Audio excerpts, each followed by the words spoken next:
կախված աղբի հոդի մեջ խեղդվում է Երևանը իր 2807-ամյակի տոնակատարությունների նախապատրաստության ամենաթեժ պահին։ Խեղդվում ենք, իսկապես առավոտյան մարդ խեղդվում էր այդ գլխից։ Մենք գտնվում ենք Նուբարաշենի աղբավայրում։ Նուբարաշենի աղբավայրում է քաղաքագլուխը, կրակի լեզվակները մարվել են, բայց աղբանոցը դեռ ծխում է։ Ավինյանը երևանցիներին կոչ է անում սահմանափակել դրսում գտնվելու ժամանակը։ Շնչումս արդեն բարձրավոր է, մենք ինչ ենք շնչում։ Սարսափազդու սպանություն Չարենցավանի Սուրբ Փրկիչ եկեղեցում, թաղման ժամանակ դանակահարել են ավտովթարից մահացածի կնքահորը։ Մեկ շաբաթում երկրորդ արյունոտ ծեծկրտուքը Աբովյանում, կրակոցների ձայներ են լսվել, 3 վիրավոր հոսպիտալացվել է, որտեղ են գիշերում պարեկները։ Գիշերը պետք է ֆռան, այդ թուլեկը գիշերն է ֆռան։ Քաղաքական օրակարգի հրատապ նորություններին ու ամենասուր վերլուծություններին սպասեք այս թողարկման երկրորդ մասում։ Զրուցելու ենք Հայաստան դաշինքի պատգամավոր Աննա Գրիգորյանի հետ։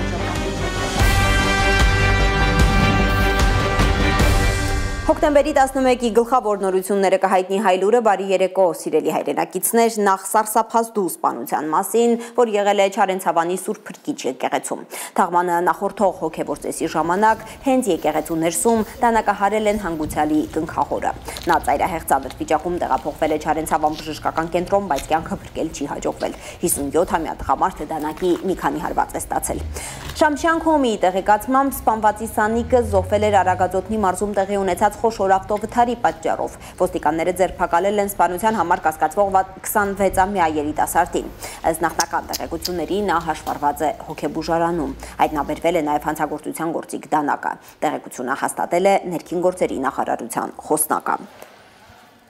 Նույն Կոտայքի մարզի մեկ ուրիշ քաղաքում Աբովյանում մեկ շաբաթում երկրորդ արյունոտ ծեծկրտուքն է եղել։ Գիշերը ժամը 1-ին հայտնի կինոյի շենքի խաչմերուկում կրակոցների ձայներ են լսել։ 3 վիրավորներ հոսպիտալացվել են, 2-ի վիճակը ծայրահեղ ծանր է։ Զբոսայգու նստարաններին նստած տարեցները առնաշաղախ ճանապարհներին են նայում։ Փորձելով հասկանալ, ինչ է կատարվել այստեղ կեսգիշերին։ Ազազել են, նախ մի վաղտը ժորտի ձեռը կամ զենք չկար, դանակ չկար։ Ես 77 տարեկան եմ, ես դանակ գրպանս չեմ դրել։ Մարդու ափսոս է գալիս, ինչ են մնացել ջայները, ամբողջ օր իրար ուտում։ Մեկ շաբաթում սա երկրորդ արյունոտ ծեծկրտուքի դեպքն է Աբովյանում։ Գիշերը ժամը 1-ին հայտնի կինոյի շենքի խաչմերուկում կրակոցի ձայներ են լսվել։ Դեպքի վայրում հայտնաբերվել են կրակված պարկուճներ, առնանման հետքեր, ատրճանակ, բջջային հեռախոս։ Այդ ջահելներն են, որ այս երկերի քանդում են։ Ուղեղները չի աշխատում, խես դանակահարում, թույլ մարդն է դանակահարում։ Ուժեղ մարդը, բիլակի տեր մարդը չի դանակահարում։ Դեպքի վայրում կա նաև 2 կնիկված ավտոմեքենա, բնակիչների խոսքով ծեծկրտուքի մասնակիցների մեքենաներն են։ Նրանցից մեկի մեջ գարեջրի շշեր կան, աբովյանցիները չեն բացառում, որ ծեծկրտուքի մասնակիցները խմած են եղել։ 3 վիրավոր կա, մեկը Աբովյանի բժշկական կենտրոնում, 2-ը Սուրբ Գրիգոր Լուսավորիչ բժշկական կենտրոնում։ 2-ի վիճակը բժիշկները գնահատում են ծայրահեղ ծանր։ Մարդկանց խոսքով վիրավորները եղբայրներ են, լավ տղաներ են ասում են։ Նման դեպքերից խուսափելու համար պարեկները հենց գիշերը պետք է հսկողություն իրականացնեն։ Մութ գործերը մութ ժամանակ են անում։ Գիշերը պետք է ֆռան, կարևորը չեն մաշնեկով են միլիցիայի ֆռում, գիշերը պետք է ֆռան, այդ թուլեկը գիշերն է ֆռան։ Որոշ մարդիկ կարծում են, որ հանցագործությունները շատացել են Բարձիթողի վիճակից։ Իշխանությունը չի վերահսկում ոչ դպրոցները, ոչ փողոցները, վեճերն այլևս խոսքով չեն լուծվում։ Սա ղեկավարությունից է կախված, ինչ ասենք, էլի մենք ղարաբաղցիներս մնացել ենք զարմացած։ Ղեկավարությունը գազանացրել է մարդկանց։ Նրանք ընդամենը հասկանում են ուժով է հարցը լուծում, չէ, ուղեղով պետք է լուծվի։ Մեկ ձերբակալված կա խուլիգանության հոդվածով մնացած մասնակիցներին շարունակում են փնտրել, հայտնում է քննչական կոմիտեն։ Հարուցվել է քրեական գործ սպանության փորձի, առողջությանը միջին ծանրության վնաս հասցնելու, ապօրինի զենքի շրջանառության և խուլիգանության հոդվածներով։ Զարուհի Սահակյան, Աշոտ Մնոյան, Գագիկ Տեր-Ղազարյան, Հայլուր։ Անցնենք առաջ մայրաքաղաքի 2807-ամյակի տոնակատարությունների նախապատրաստության ամենաթեժ պահին Երևանը ծածկվել է վառված աղբի ծխով։ Գիշերվանից մարդիկ շնչում են թունավոր օդը, որ քամին բերել են Նուբարաշենի աղբավայրից։ Հայաստանի ամենամեծ Երևանի կենտրոնից ընդամենը մի քանի կիլոմետր հեռու գտնվող աղբանոցում այս պահին կրակ չկա, բայց հրդեհի օջախները երկրորդ օրն է ծխում են։ Աղբանոցում է քաղաքագլուխը, հենց նա է սիրելի երևանցիներին արտակարգ ռեժիմով հայտնում, թե որ ժամի դրությամբ քանի մեքենա հող են լցրել ծխացող օջախների վրա։ Քաղաքային իշխանությունը առաջին օրվանից վստահ է, որ ինչ-որ անհայտ չարագործ է դիտավորյալ կրակին տվել աղբավայրը։ Նախաձեռնվել է քրեական վարույթ, վտանգավոր քիմիական կամ կենսաբանական նյութերի կամ թափոնների հետ վարվելու անվտանգության կանոնները խախտելու հոդվածով։ Երևանի տոնի նախօրեի առավոտյան մայրաքաղաքի երկնքում աղբաբույր ծուխ է թանձրացած։ Նուբարաշենի այրվող աղբավայրի ծխահոտը քաղաքի բարձրադիր թաղամասեր է անգամ հասել։ Խեղդվում ենք, իսկապես առավոտյան մարդ խեղդվում էր այդ ծուխից, հնարավոր չէ օրինակ մի բան անել, որ չլինի։ Նուբարաշենի հոտնա։ Ոչ թե զգում ենք, այլ տեսնում ենք արդեն։ Իհարկե աղտոտված է շատ Երևանը հիմա, շնչել չի լինում։ Երևանում կամ դիմակով են քայլում, կամ շարֆով փաթաթված։ Սա նորմալ չէ, անընդհատ վառվում է աղբավայրը։ Պետք է այդ հարցը լուծել, էկոլոգիայի մասին մտածել։ Դեմքս շարֆով եմ ծածկել, որովհետև չեմ հասցրել դեղատնից դիմակ գնել։ Քաղաքում օդը կեղտոտ է։ Քաղաքում օդը կեղտոտ է։ Իսկ ահա Երևանի քաղաքագլուխը ծխացող աղբավայրից տեսանյութ է հրապարակել։ Սիրելի երևանցիներ, առանց դիմակի։ Այս պահի դրությամբ օդի որակը քաղաքում բարելավվել է։ Նուբարաշենի աղբավայրի հեղձուցիչ ծուխը կիլոմետրեր է ձգվում։ Կրակը մարելից անգամ փրկարար ծառայության աշխատակից է վատացել, 37-ամյա տղամարդուն հիվանդանոց են տեղափոխել։ Ուշագնաց չի եղել, բայց շնչարգելություն ուներ, միացրել ենք թթվածնին, տեղափոխել հիվանդանոց։ Գիշերը քամին ծուխը նուբարաշենցիների տներն է հասցրել աղբավայրից։ Թունավոր օդը փակ պատուհաններից էր ներս սողոսկել։ Լուսամուտները պակել ենք, էլի խեղդոցել։ Այն առաջ անգամ էլ է տենց, ես վերջ անգամ էլ եղա։ Ուղղակի ասում են պետք է թազեն սարքել, ես 70 տարի նույն բանն է։ Գունը որ գալիս է սմա սենայների մեջ անտանելի հոտ է գալի, ինչ պետք է անենք չենք։ Ես քանի տարի է, ով եկավ, կանենք, սուտ դուս եկավ, բոլորը սուտ, ամեն ինչն է սուտ։ Երևանի քաղաքապետը նոր աղբավայր է խոստացել, հետո աղբը մշակող գործարան, նույնիսկ մաքուր օդ Նուբարաշենում և մերձակա բնակավայրերում ապրողներին։ Բնակիչները ոչ հավատում են, ոչ էլ Ավինյանի անունն են ուզում լսել։ Չենք ուզում անգամ լսենք, Ավինյանը թո դրա մասին մտած։ Բա ասում է սարքելու են։ Քանի տարի է։ Եվ արտադիր է, որ այս հարցը արագ լուծվել, ինչքան կարելի է։ Շատ լավ կլինի, որ արագ լուծվի, վերջապես վերջան այս ամեն ինչը։ Իրոք անտանելի է։ Եվ որ փչում է, էլի եմ ասում, փակում ենք պատուհաններ, ուղղակի հնարավոր չէ օդը շնչել։ Ավինյանը թող որ 2-3 անգամ նամակ եմ գրել, նկարներն են ուղարկել, որ պատը այսի ճեղք կա, դրտի պատը։ Թող դրա մասին մտածի։ 5 շենքը, 2 տրպասկի 5 շենք։ Ավինյանը ոչինչ չի անում։ Բայց աղբավայրի հարցը։ Աղբավայրի չի հետաքրքրում, դա հեռու է ինձանից, ես շենքի մասին եմ ասում։ Աղբավայրից Երևանի քաղաքապետը հայտարարել է գիշերը փողոցներն ինտենսիվորեն ջրելու մասին։ Երբ որ աղբավայրը ջրով քաղաքապետարանը ուրեմն մարման գործընթացներն է իրականացնում, այդ ջուրը իջնում է դեպի խորանիստ շերտը, իջնում է դեպի ուրեմն ջրերը եւ հետագայում վերադառնում էլի նորից բնակչությանը, խաթարելով նրա առողջությունը, որովհետեւ բնության մեջ ամենը ամենի հետ փոխկապակցված է։ Ոչ թե ջրով, այլ փրփուրով պետք է աղբավայրի կրակը մարել, ասում է Երևանի ավականու անդամը։ Քրիստինա Վարդանյանը պնդում է, թունավոր ծուխը հնարավոր է սրտխառնոց, գլխապտույտ, ուժեղ գլխացավ առաջացնի։ Բժշկական գիտությունների թեկնածուն նորից ահազանգում է, այրվող աղբի ծուխը քաղցկեղածին է։ Եվ ամենասարսափելին, որ միակ գործողությունը, որ Երևանի քաղաքապետարանը կատարեց Փայլուն, դա Երևանի փոքր կենտրոնի սակավաթիվ ծառերի հունձն էր, որ իրականացրեց, ծախսելով միլիարդներ։ Այդ միլիարդները պետք էր ուղղել, ուրեմն այս աղբավայրի հետ կապված խնդիրների լուծմանը, գոնե առաջին քայլերը անել նախագծային աշխատանքներ կազմակերպել գրագետ ձևով։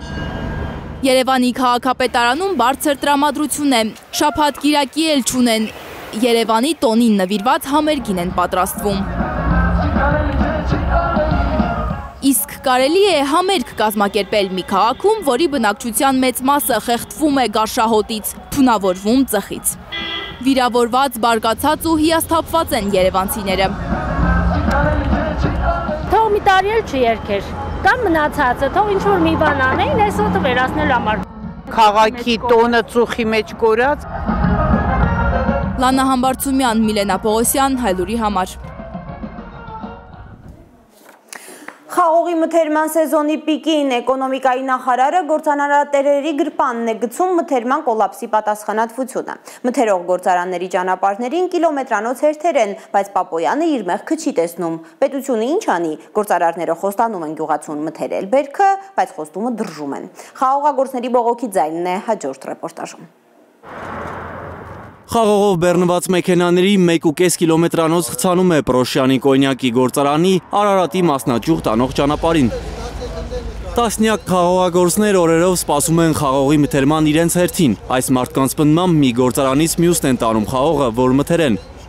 Բերքը թփերի վրա է եղել, երբ պայմանավորվել են, որ կընդունեն իրենց ապրանքը։ Սաղին էլ արել են այս զավոտ ախպեր։ Ոչ թե ուղարկել են, այլ արել են, չենք ընդունում, գնացեք ընդ դավայ։ Այս խաղողը թթվում է, ջուրը հելնում է, եռում է։ Խաղողագործներն ասում են վերջին հույսը Պրոշյանի կոնյակի գործարանի Արարատի մասնաճյուղն է։ Ուրասես տարել են բերքը, բայց հրաժարվել են մթերել։ Հիմի ես Փշատավան գյուղից եկե հասել եմ ստեղ 100 կիլոմետր, բայց մեզնից 10 կիլոմետր ենքում լիքը զավոդներ կա։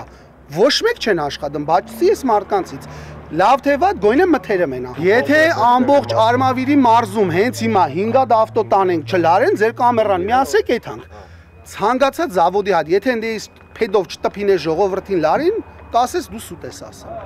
Գյուղացու բերքի մթերման պատասխանատու էկոնոմիկայի նախարար Գևորգ Պապոյանը Facebook-ի իր էջում առավոտից տեսանյութեր ու կից գրառումներ է հրապարակում, վստահեցնում խաղողի մթերման գործընթացը գնում է ամբողջ թափով։ Բայց նաև բողոքում է նախարարը, որ կան գործարարներ, որոնց խոսքը այդպես էլ գործ չի դառնում։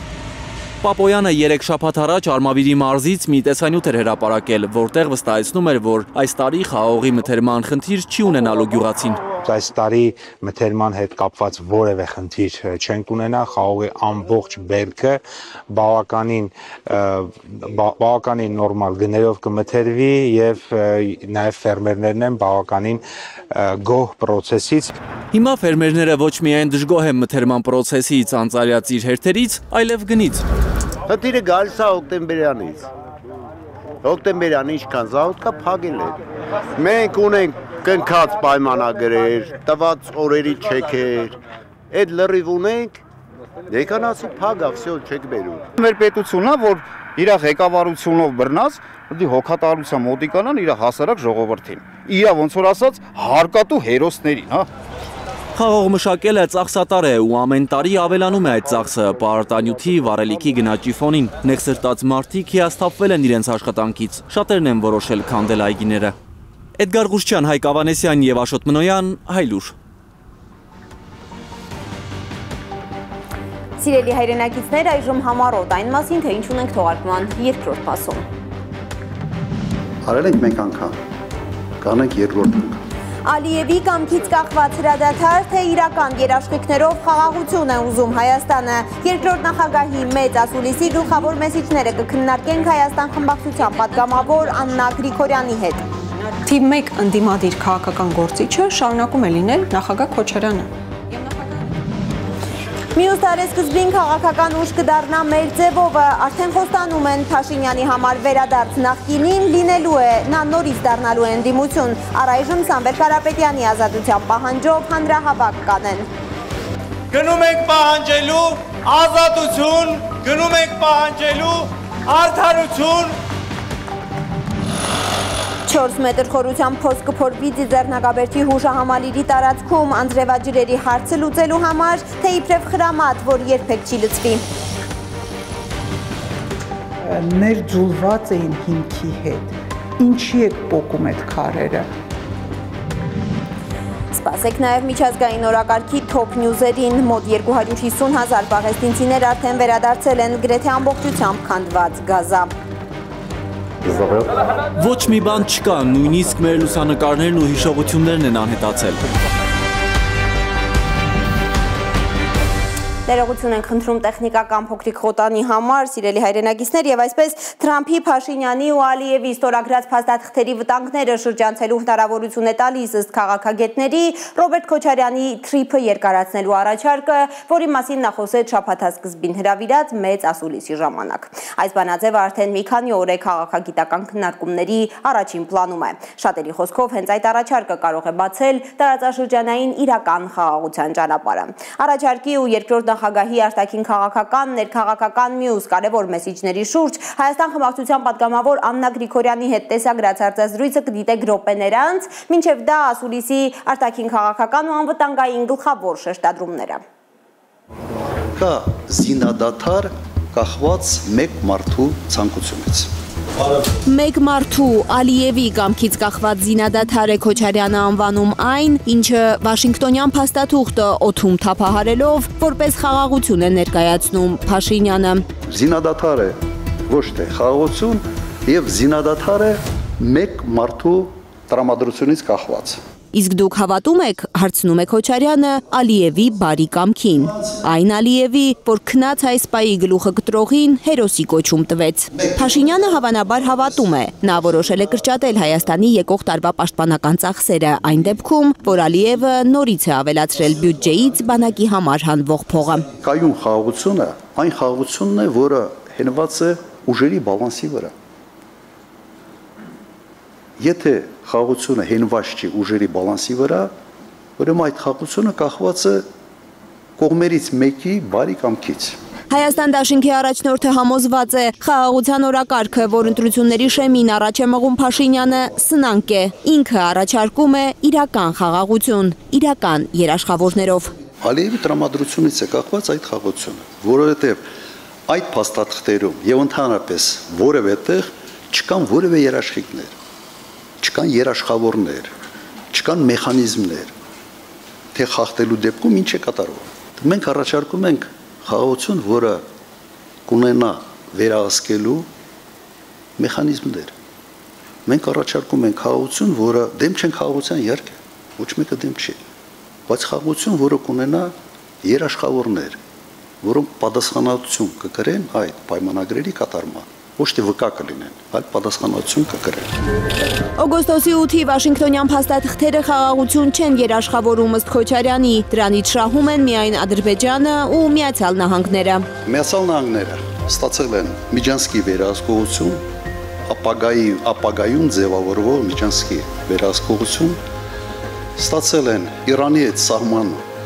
փաստացի վերահսկողության հնարավորություն Հայաստան-Իրան սահմանը եւ երրորդը դա Նոբելյան մրցանակի ներկայացումն է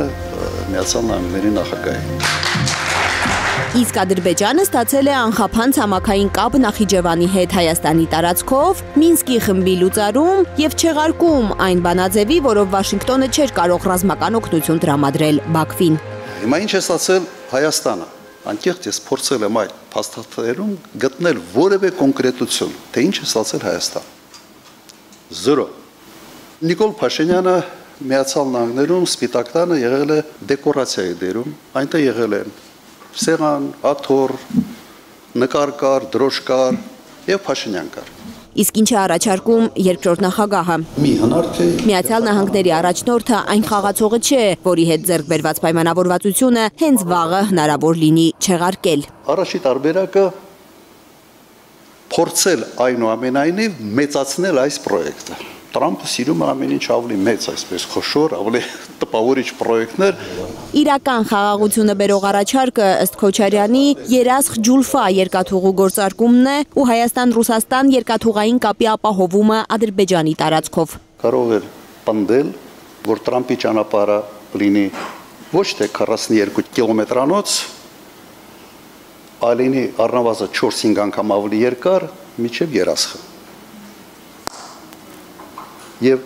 այդ դեպքում նույն պայմաններով կողմերի համար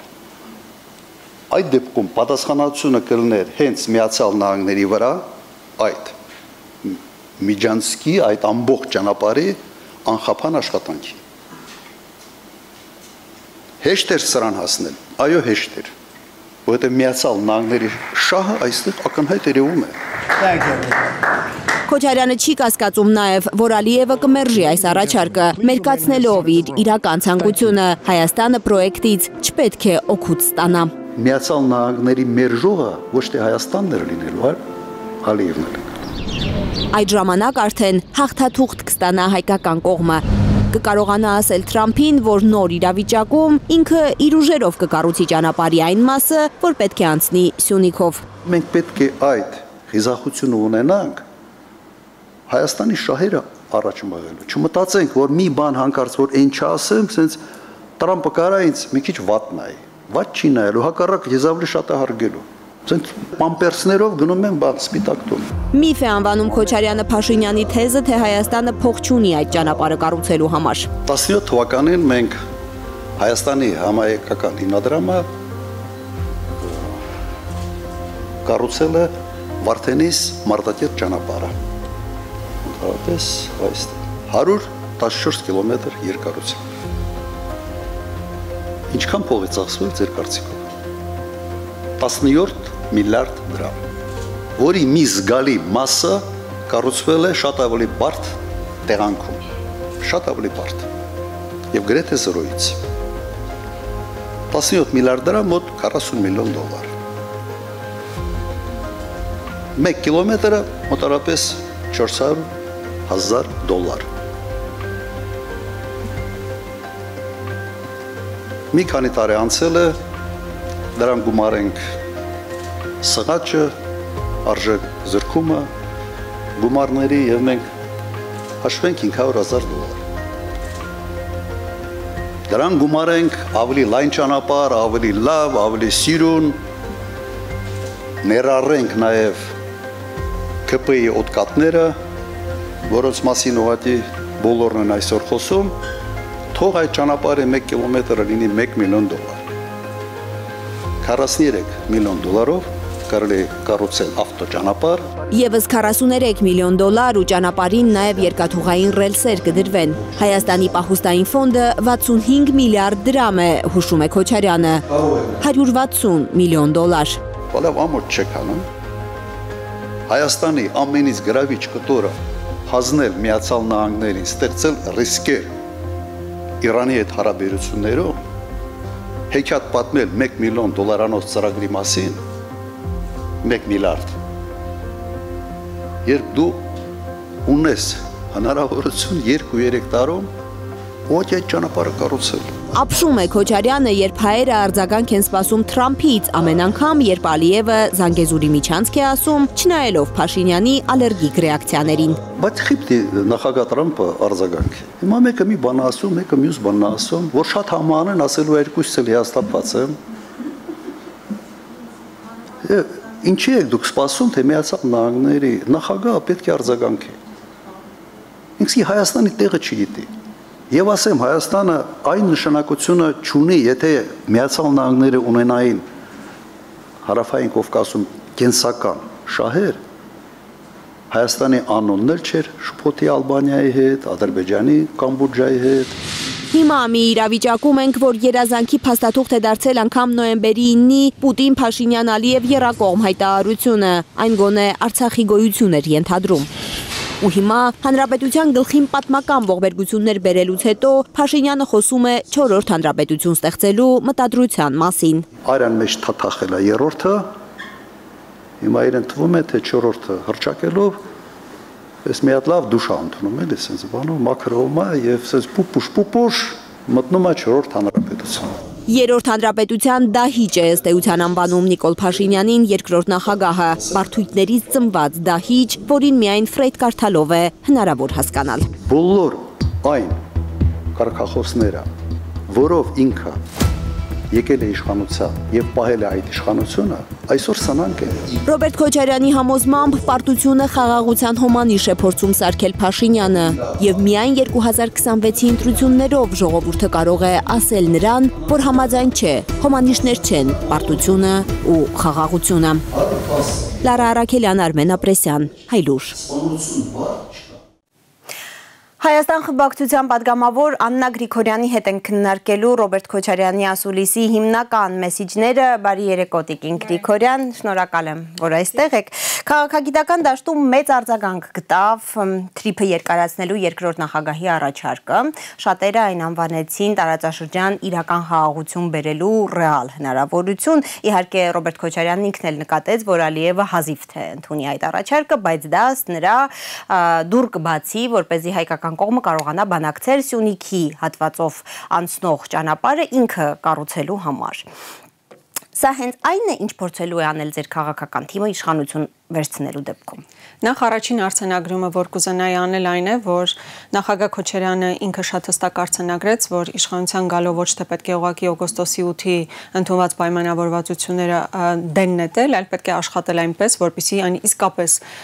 ծառայի Հայաստանի Հանրապետության եւ հայ ժողովրդի շահերին, եւ բազմաթիվ այն պնդումները իշխանական թևերից ավելի շուտ մանիպուլատիվ հայտարարություններն առայն, որ բա գիտեք, հենց իշխանությունը փոխվի եւ այլ ուժեր կան իշխանության միանգամից պատերազմ կլինի, որովհետև կչեղարկեն օգոստոսի 8-ի պայմանավորվածությունները, հենց այն գլխից նախագահ Քոչարյանը շատ հստակ արձանագրում է, որ իսկապես Միացյալ Նահանգներն այն երկիրը չէ, ում հետ կարելի է գնալ մի օր մեկ բան պայմանավորվել, մի քանի օր հետո գնալ ասել, մենք փոշմանել ենք, այլևս այդ պայմանավորվածությունները չենք ուզում։ Բայց հաշվի առնելով, որ Սյունիքը եւ Մեղրին Իրանի հետ մեր սահմանը աշխարհաքաղաքական կարևորագույն գործոններից մեկն է, որ ունի Հայաստանի Հանրապետությունը, չի կարելի, որպեսզի այդ ճանապարհն ուղղակի տրվի առանց որևէ հստակ մեծ համար օգուտների, ինչպես նաև խաղաղության համապնդման երաշխիքների։ Այս առումով կարծում եմ անչափ կարևոր է նախագահ Քոչարյանի այն առաջարկը, որ իսկապես պետք է այնպիսի կոմունիկացիաներ ձևավորվեն, որոնք ի նպաստ լինեն Հայաստանի Հանրապետությանը եւ խոսքեր գնում արդեն երասխով կոմունիկացիաների կառուցման մասին, մինչեւ այս պահը որևէ կերպ քննարկման առարկա չի դարձել այս իշխանությունների կողմից։ Իհարկե Ադրբեջանը չեմ կարծում, որ շատ ողջևորված կլինի այդ առաջարկով, որովհետեւ մեծ հաշվով իրեն անհրաժեշտ էր միայն Մեղրի ճանապարհը, որը կարող է դառնալ իր համար թուրանական ճանապարհի կարևորագույն հատված եւ սեփական ազդեցությունը արդեն ամբողջ Հայաստանի Հանրապետության վրա ունենալու, բայց եւ բնականաբար այդ երասխով ճանապարհի եւ կոմունիկացիաների ավելի լայն քննարկման օրակարգը իր համար շատ ողջևորիչ չի լինելու, բայց մենք այսօր բնականաբար մեր զրուցակիցը նաեւ Միացյալ Նահանգներն է լինելու, ում հետաքրքրվածությունը այո տնտեսական գործոնի ընդլայնումը։ Եվ նախագահ Քոչարյանը շատ կարևոր կոմպոնենտ նաեւ նշեց, գիտեք, որ իշխանությունը տարբեր հրապարակումներ է անում այն մասով, որ այդ ճանապարհն այնքան թանկ է կառուցել, որ մենք մեզ համար անհրաժեշտ էր երրորդ կողմի, այս դեպքում Միացյալ Նահանգների կողմի ինվեստիցիաներ, ինչը լավ է, որ օտար երկրներ մեր երկրում ինվեստիցիաներ կատարեն, որը միջև այս պահին առանձնապես տեղի չունենում, օտար երկրային ինվեստիցիաներ մենք Հայաստանում չունենք, բայց եթե նայում ես, որ այդ ճանապարհն իսկապես մեր հնարավորությունների սահմաններում էր կառուցելը, այս դեպքում պատվիրակել միայն կառուցման տեսանկյունից եւ ավելի լայն խաղաղության, անվտանգության տեսանկյունից երաշխիքներ չդնել տակը խիստ խնդրահարույց է եւ բնականաբար պետք է վերաբնակցել եւ ստանալ այնպիսի արդյունքներ, որոնք իսկապես օգուտ կլինեն Հայաստանի Հանրապետության ու հայ ժողովրդին։ Տեսեք, դուք ասում եք չէր կարելի հանդուրժել, որ այդ ճանապարհը ուղղակի տրվի, որովհետեւ դա անվտանգային կարևոր նշանակություն ունեցող հանգույց է եւ այլն։ Բայց Փաշինյանը իր ասուլիսի ընթացքում դեռ մինչեւ Ռոբերտ Քոչարյանի ասուլիսը հայտարարել է, ես մեջ բերեմ ձեր թույլտվությամբ, լսեք արտապատվիրակում, լսեք front office, back office, լսեք մի որևէ այլ բան, միշտ իմացեք, որ դա քննարկվում է Հայաստանի տարածքային ամբողջականության, իրավազորության, ինքնիշխանության համատեքստում։ Ինչու չեք հավատում այս մարդու ասածին։ Լարա, այնպիսի հայտարարություններ են եղել այս իշխանությունների կողմից։ Արցախը Հայաստան է եւ վերջ, հիմա Արցախն Ադրբեջան է եւ վերջ։ Արցախի ժողովրդի իրավունքները պետք է պաշտպանվի, հիմա Արցախի ժողովրդի վերադարձի իրավունքի հարցն ընդհանրապես քննարկման առարկա չի դառնում։ Եթե ես այսպես բացեմ ամբողջ շարքը ստերի, որ հնչեցվել է Նիկոլ Փաշինյանի կողմից, այսինքն մի բան ասվել է եւ տրամագծորեն 180 աստիճան հակառակն է տեղի ունեցել, սա ուղղակի պարզ ցույց կտա, որ այս մարդու հայտարարությունները առ ոչինչ են։ Այսինքն եթե հիմնվես միայն նրա վրա թե ինչ է ասում Նիկոլ Փաշինյանը, վստահաբար ճիշտ տեղ չես գնա։ Բայց որpիսի մենք հասկանանք, թե արդյոք այս ճանապարհը կարելի է միջանցքի տրամաբանությամբ դիտարկել, թե չի կարելի, պետք է ուղղակի հասկանալ, եթե այդ ճանապարհը մնացած բոլոր ճանապարհներից որևէ բանով չէր տարբերվելու, ինչ նպատակահարմարություն կար դրա մասին առանձնահատուկ նշում կատարել։ Եթե այդ ճանապարհը մնացած բոլոր ճանապարհների նման նույն կարգավիճակն է ունենալու, ինչ կարևորություն պետք է ունենար Տրամպի ներկայությամբ առանձին փաստաթուղթ ստորագրել եւ այդ ճանապարհի մասին քննարկում ունենալ։ Հետո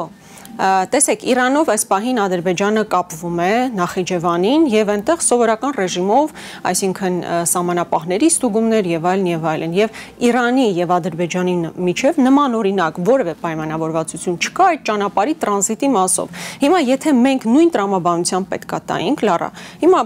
թողնենք մի կողմ ընդդիմադիր հայացքներ եւ այլն, եթե նույն տրամաբանությամբ պետքա տրվեր ճանապարհը, եթե ընդհանուր ապաշրջափակում պետքա տեղի ունենար բոլոր ճանապարհների, բոլոր կոմունիկացիաների, որն է պատճառը, որ կոնկրետ Մեղրի ճանապարհի մասին, կոնկրետ 43 կիլոմետրի մասին առանձնահատուկ դիտարկում է իրականացվում, գրվում է, որ այդ ճանապարհը պետք է լինի անխոչնդոտ։ Եթե նույնն է, ինչպես մնացածը, ԿՊԱ-ականները ասում են, որ պատճառները դնենք մի կողմ, կա, ահա, թուղթ եւ Ռոբերտ Քոչարյանը ըստ ԿՊԱ-ական պատգամավորների, ձեր գործընկերների ազգային ժողովում աղճատում է փաստաթղթի բովանդակությունը, ասում են, որ Սյունիքի ճանապարհը ըստ փաստաթղթի գործելու է Հայաստանի սուվերենության տակ ու բացարձակ սխալ է պնդումը, թե այն Վաշինգտոնն է վերահսկելու։ Դե բա ինչ է անելու Վաշինգտոնը։ Եկեք ուղղակի բարձ տրամաբանական հարց մեզ տանք։ Վաշինգտոնն ինչ է անելու։ Գալու է ուղղակի ճանապարհը կառուցի, որպեսզի Ադրբեջանը իր բեռներն անխոչնդոտ տանի բերի, բա Միացյալ Նահանգների շահը այստեղ ո՞րն է։ Այսպես բարեգործություն է իրականացնում, բարի կամքի դրսևորումա բերե այստեղ գումարներ դնի ու որևէ նշանակություն չունենա, որևէ ազդեցություն չունենա ճանապարհի վրա։ Լավ, տարական տրամաբանություն կա, չէ՞, Միացյալ Նահանգները նշանակում է իր շահը ունի այստեղ սպասարկելու, եւ իր շահը այո նաեւ աշխարհաքաղաքական է, ոչ միայն տնտեսական, այլ նաեւ աշխարհաքաղաքական է։ Ի վերջո հաշվի առնենք, որ մեր հարևանությամբ Իրանի Իսլամական Հանրապետությունն է։ Հետևաբար ասել, որ Միացյալ Նահանգներն այստեղ վերահսկողության որևէ ֆունկցիա չեն ունենալու, որևէ նշանակություն կամ ազդեցություն չեն ունենալու, նշանակում է ոչ միայն չընկալել հողի վրա իրողությունները, այլ նաեւ անտրամաբանական հայտարարություններ անել։ Տեսեք, Ռոբերտ Քոչարյանը իր ասուլիսի ընթացքում նաեւ հայտարարեց, որ ի տարբերություն Նիկոլ Փաշինյանի, որ բերում է ոչ իրական խաղաղություն, այսպես սինթետիկ խաղաղություն, հիմնված Ալիևի բարի կամքի վրա զուտ, ինքը խոստանում է խաղաղություն իրական երաշխավորներով։ Մյուս կողմից նա հաստատեց, որ օրինակ ՄԱԿ-ը, որ աշխարհաքաղաքական խաղի կանոնների պահպանման հետևողն է, ես մեջ բերեմ Քոչարյանի խոսքը, անճար կառույց է։ Այս իրավիճակում խաղաղության միջազգային ինչ իրական երաշխավորների մասին կարող է խոսք լինել եւ ինչ միջազգային մեխանիզմների մասին կարող է խոսք լինել։ Նախ ես ուզում եմ արձանագրել, որ այն հայտարարություններն իշխանության կողմից, որ օգոստոսի 8-ից հետո խաղաղությունն այլևս արձանագրված փաստ է իրողությունը, որևէ կերպ իրականությանը չեն համապատասխանում, առնվազն այն պատճառով, որ խաղաղության հաստատման պարագայում նշանակում է, որ Ադրբեջանը տարածքային որևէ հավակնություն չպետք է ունենա Հայաստանի նկատմամբ, եւ հետեւաբար մեր տարածքային ամբողջականության խախտման դրսևորումները պետք է վերացված լինեին։ Ավելի պարզ ասած, 240 կիլոմետր տարածք, որ այս պահին օկուպացված է Ադրբեջանի կողմից, իրենք պետք է ազատագրած լինեն, հանեին իրենց զորքը մեր երկրի տարածքներից, բայց մենք տեսնում ենք հակառակը, ես անձնապես իմ աչքով տեսնում եմ, թե ինչպես է Ադրբեջանը ենթակառուցվածքներ, զինվորական ռազմական ենթակառուցվածքներ կառուցում մեր երկրի տարածքում, այն հատվածներում, որն օկուպացրել է։ Կամ եթե խաղաղությունը հաստատված է, դեպքում հարց է առաջանում, թե մենք ինչու ենք շաբաթը ամեն օր, ամեն անգամ տեսնում, թե Բաքվում ինչպիսի դատավարություններ են տեղի ունենում, մեր հայրենակիցները դատվում են պարզապես հայ լինելու համար, այսինքն եթե Ադրբեջանն իսկապես հակված լիներ խաղաղության, եթե օգոստոսի 8-ին իսկապես հաստատված լիներ խաղաղություն, ապա մենք այս իրողություններին ականատես չէինք լինի, այսինքն մեր տարածքներն դե օկուպացված կլինեին, մեր հայրենակիցների խոշտանգումն ու դատավարությունը, կեղծ դատավարությունը Բաքվի բանտերում մենք չէինք տեսնի, ընդհակառակը կտեսնեինք, որ մեր հայրենակիցները վերադարձել են։ Հետևաբար խոսել նրա մասին, որ խաղաղությունը հաստատված է, մեղմ ասած մանիպուլատիվ հայտարարություններ են եւ սպասարկում են բացառապես մեկօրակարգ նախընտրական օրակարգ, ի վերջո Նիկոլ Փաշինյանը ուրիշ որևէ օրակարգով ժողովրդի մոտ գնալ չի կարող, տապալել է ամեն բան եւ պետք է փորձի ժողովրդին իլյուզիա վաճառել, որ մենք արդեն խաղաղություն ենք հաստատել, ժողովուրդ կերեք խմեք, ուրախ ապրեք, խաղաղությունը եկել է։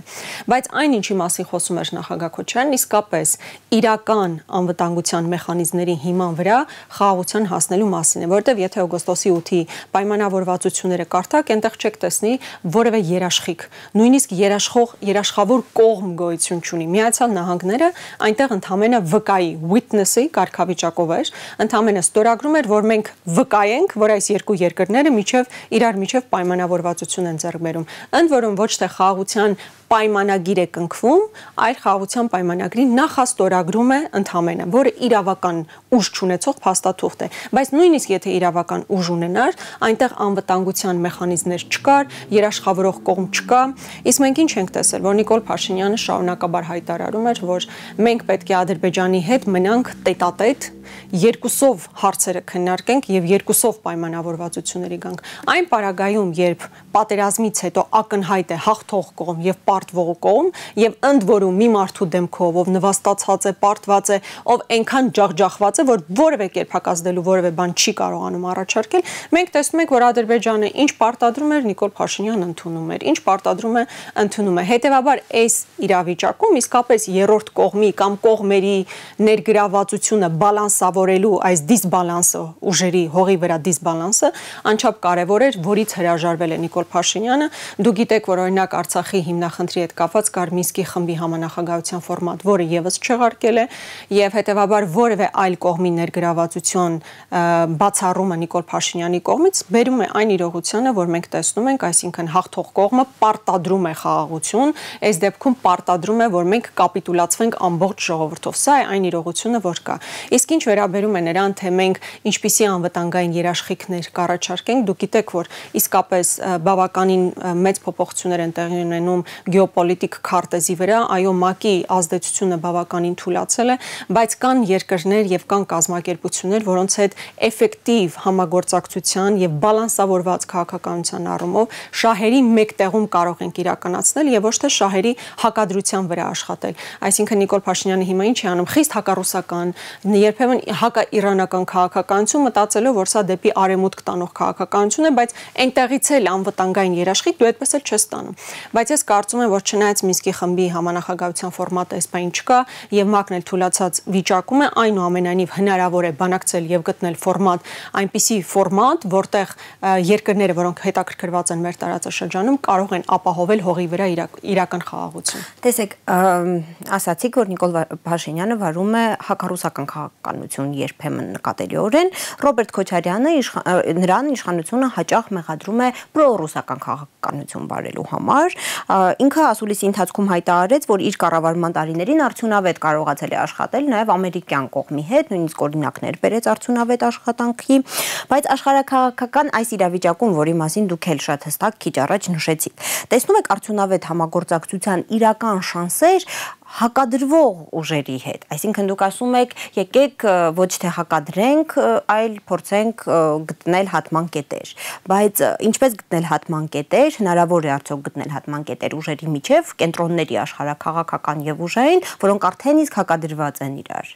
Այս իրավիճակում այդ բալանսը պահել հնարավոր լինելու է։ Ես կարծում եմ հնարավոր է այդ բալանսը պահել, ի վերջո մեր տարածաշրջանում մենք միակ երկիրը չենք, տեսեք մեր հարևանության բոլոր երկրներն էլ փորձում են իրենց երկրի շահերը առաջ տանելով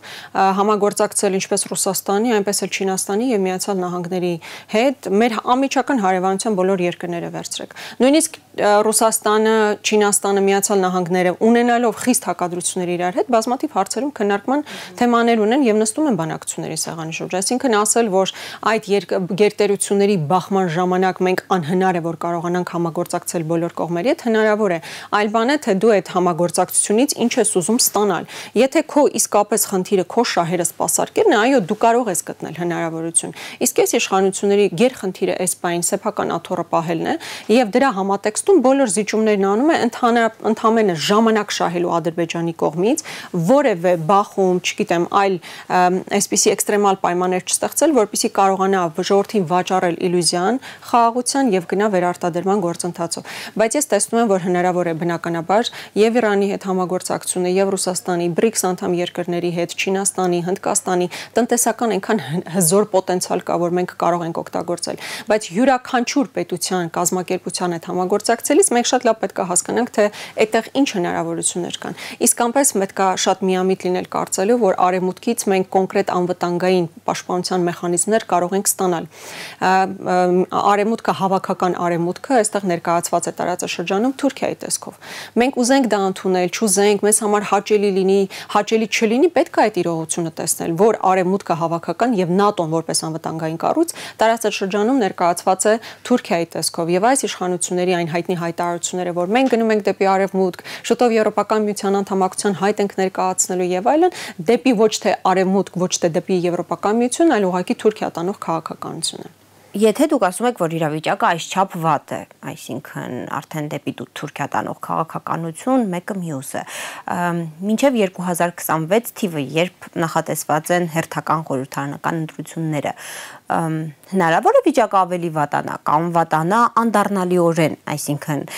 իշխանությունը փոխվի 2026-ին, բայց կոպիտ ասած, ինչպես ձեր ընդդիմախոսներն են հաճախ ձևակերպում, փրկելու բան չլինի էլ։ Իրականում մենք ունեցել ենք ցավալի ողբերգական այնպիսի կորուստներ, որոնց վերականգնման եւ վերադարձի մասին գոնե այս պահին խոսել բավականին բարդ է, խոսքս մասնավորապես Արցախի մասին է, այս պահին խոսել Արցախի հանրապետության վերադարձի մասին իրատեսական չէ եւ մենք էլ շատ ազնիվ ենք մեր ժողովրդի հետ ասելու, որ այո կան մարդու իրավունքների հետ կապված հարցեր, այսինքն Արցախի ժողովրդի հավաքական վերադարձի իրավունքի հարցի ամրագրում, գույքային իրավունքներ, պատմամշակութային ժառանգության ապահովման հարցեր, բայց դրանից անդին օրինակ Արցախի վերաազատագրում այս պահին տեսականորեն էլ ոչ գործնականորեն, ոչ տեսականորեն ցավալիորեն հնարավոր չէ, այո սա այն անդառնալի կորուստներն են, որոնք մենք ունեցել ենք, բայց մնացած առումով այն քարոզը, որ տեղի է ունենում Հայաստանի ներսում, հայ ինքնությանը ոչնչացնելու վերաբերյալ սիմվոլներից սկսած, մնացած անկախության հռչակագիրը այսպես թուղթ սարքելով, որ կարելի է ուղղակի պատռել ու դեն նետել եւ այլ, այս քարոզը ես կարծում եմ ժամանակին կարելի է կանգնացնել եւ ինչպես տարածաշրջանում կայունություն բերելու եւ նաեւ երկրի ներսում ներքին համերաշխություն ձևավորելու տեսանկյունից ես կարծում եմ մենք այդ ժամանակը կունենանք, ցավով նորից պետք է արձանագրեմ, այո անդառնալի կորուստներ ունեցել ենք, բայց նույնիսկ այս փուլում ցանկացած ժամանակահատվածում կանգնելը եւ այսպես պաուզա վերցնելը եւ թափ հավաքելը նոր ձեռքբերումների համար միշտ էլ հնարավոր է։ Շնորհակալ եմ, մեր զրույցի երկրորդ մասը ներքաղաքական թեմաների մասին է լինելու, նախ առաջարկում եմ ամփոփ լսել, թե ինչ հիմնական մեսիջներ ուներ այս մասին Ռոբերտ Քոչարյանը։ Իսկ դուք ինչ կանեիք։ Այդ հարցը ասենց մշտական հնչող հարց է։ Արել ենք մեկ անգամ, կանենք երկրորդ անգամ։ 10 տարվա կառավարման իրական արդյունքներն է հանրության առաջ դնում երկրորդ նախագահը։ Վերցրեք 2003 թվականի իմ բոլոր նախընտրական խոստումները եւ ստուգեք արվել են թե չեն արվել։ Դուք վերցրեք 21 թվականի ԿՊ-ի նախընտրական խոստումները եւ կառավարության ծրագիրը, խոստումները արտահայտվում են նաեւ ծրագրով, կոնկրետանում են։ Եվ տեսեք, քանի տոկոսն է կյանքի կոչվել։ Ու խայտարակ պատկեր է։ Ամոթ մի քիչ ունեցող մարդը այս կատարողականով պետք է ուղղակի ամաչիկ փոզ դուրս գա։ Թվերով իր 10 տարվա նախագահության ժամանակ բյուջեն աճել է 8 անգամ։ Այդ աճը անմիջապես արտացոլվել է միջին թոշակի, միջին աշխատավարձի վրա։ Դրանք 6 անգամ ավելացել են։ Աղքատությունը գրեթե կրկնակի նվազել է։ Նիկոլ Փաշինյանը շարունակ խոսում է տնտեսական երկնիշ աճի մասին, բայց աղքատությունը չի պակասում։ Աղքատությունը ամոթ է, գիտեք 24% այս կարգի թվերի մեջ աղքատությունը 24% չպետք է լիներ։ Աղքատությունը պետք է լիներ առավելագույնը 10-12%։ Ու արտաքին պարտքը 8 միլիարդ դոլար, ասենց նասոսի պես դնես փչես տնտեսության մեջ, եւ աղքատությունը նույնը մնա։ Եթե երկրի տնտեսությունը աճում է, եւ դրա հետ աղքատության տոկոսը շեշտակի չի նվազում, ուրեմն գլխի խնդրեմ ունի այդ երկրի առաջնորդը։ Ավելի լուրջ խնդրեմ ունի Նիկոլ Փաշինյանը Ռոբերտ Քոչարյանի համոզմամբ։ Նրան գրեթե անխուսափելիորեն սպառնում է պաշտոնանկություն ընտրություններով։ Նիկոլ Փաշինյանի վերընտրվելը ձգտում է 0-ի։ 2026-ի խորհրդարանական ընտրություններին Ռոբերտ Քոչարյանի թիմը մասնակցելու է։ Իմ թիմը մասնակցելու է։ Եվ ցուցակի առաջին համարը լինելու է նա, ով սոցիոլոգիական ուսումնասիրություններով կկարողանա ավելի շատ ձայն բերել։ Այս պահին ամենաշատ ձայները բերում է հենց դաշինքի առաջնորդը։ 21 թվականի ընտրությունները ցույց տվեցին, որ ես ունեմ կոնսոլիդացման հնարավորություն։ Իմ պարագայում մենք ավելի շատ ձայներ կհավաքենք, քան մեր թիմի յուրաքանչյուրի պարագայում։ Զուտ ինչ-որ մարդկանց հաշվարկներից ելնելով, ընտրություններին իր մասնակցությունը քողարկել, կուլիսներում թաքնվել չի պատրաստվում։ Հիմա ինչն է ավելի լավ։ Դու չերևաս անձամբ քո դեմքով, բայց բոլոր որոշումները կայացնողը լինես, թե դու հենց քո դեմքով երևաս եւ ասես ես այս մասկիրովկան չեմ անում։ Եթե իր թիմում հայտնվի մեկը, որ ավելի շատ ձայն կկարողանա բերել, ինքը ուրախ կլինի զիջել տեղը։ Մտածում եք, թե sense գիշերը չեմ փնում, ասում եմ, երբ է վարչապետ դառնալու։ Վարչապետ դառնալու շանսը ըստ Քոչարյանի կունենա այն ընդդիմադիր ուժի առաջին համարը, որ ամենաշատ քվեն կստանա։ Այն ուժը, որը հավաքում է առավելագույն ձայները, առաջարկում է վարչապետի թեկնածու։ Իհարկե, ոչ թե պատրաստ է։ Միգուցե ինչ որտեղ ուրախ կլինեմ։ Որովհետև այս ամենը ինչ կատարվեց Հայաստանի հետ, այս բեռի տակից Հայաստանը հանելը լրջագույն խնդրեմ է։ Եթե մեկը գա ավելի շատ ձայն հավաքի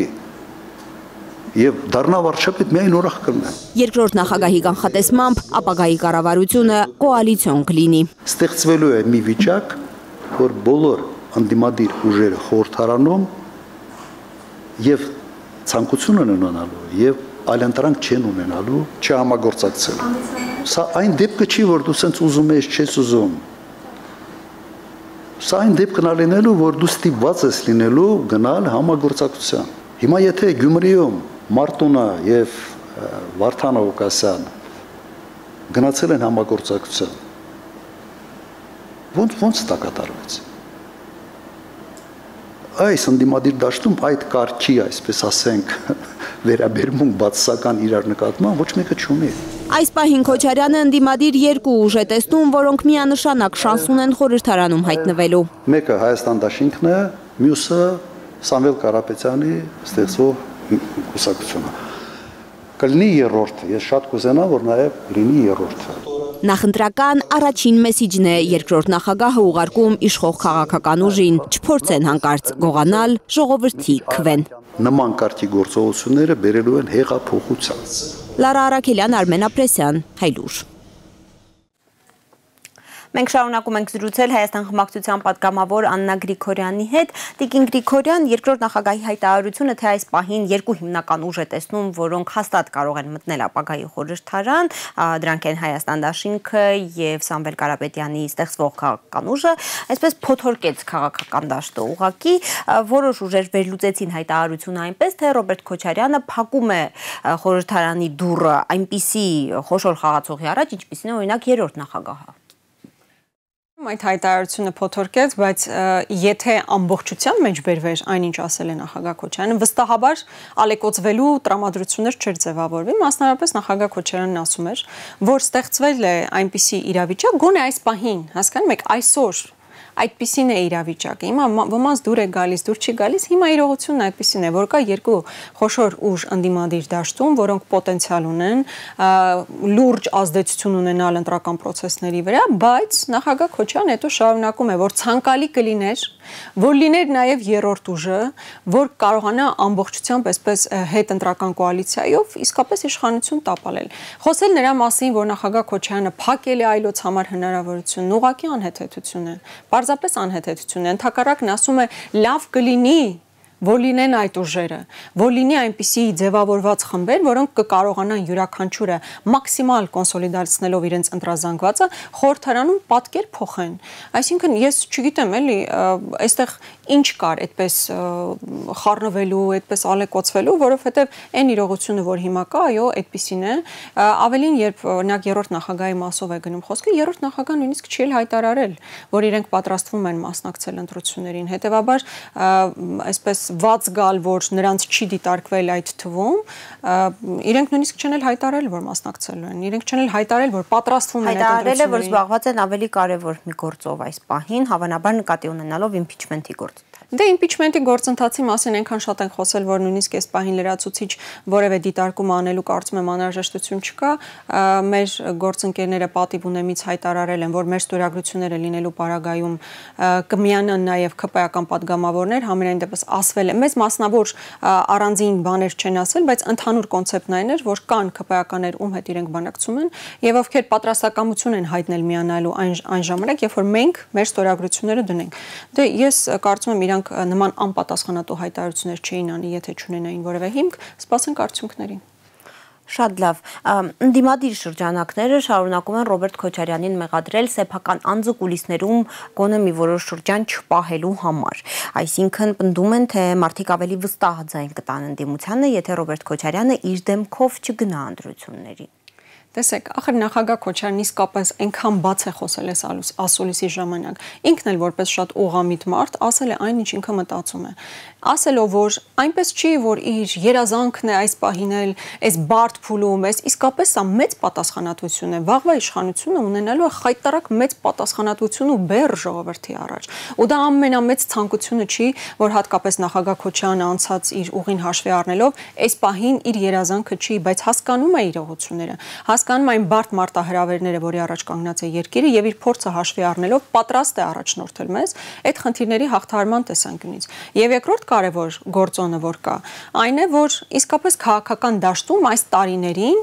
բոլոր սոցիոլոգիական հարցումները ցույց են տալիս, թիվ 1 ընդդիմադիր քաղաքական գործիչը շարունակում է լինել նախագահ Քոչարյանը։ Եվ նախագահն ինքն է ասում, եթե ստացվի, որ մեր թիմում գտնվի մեկը, որ ավելի մեծ պոտենցիալ կունենա ընտրազանգված կոնսոլիդացնելու, այդ ճանապարհով կգնանք։ Քանի դեռ այնպիսին է իրողությունը, որ նախագահ Քոչարյանն այն մարդը, ում շուրջ ամենամեծ կոնսոլիդացիան է իրականացվում, գոնե մեր ընտրազանգվածի տեսանկյունից, նրան դեմքով պետք է գնալ։ Եվ հետո այստեղ նաև այն դիտարկումն էլ կա, որ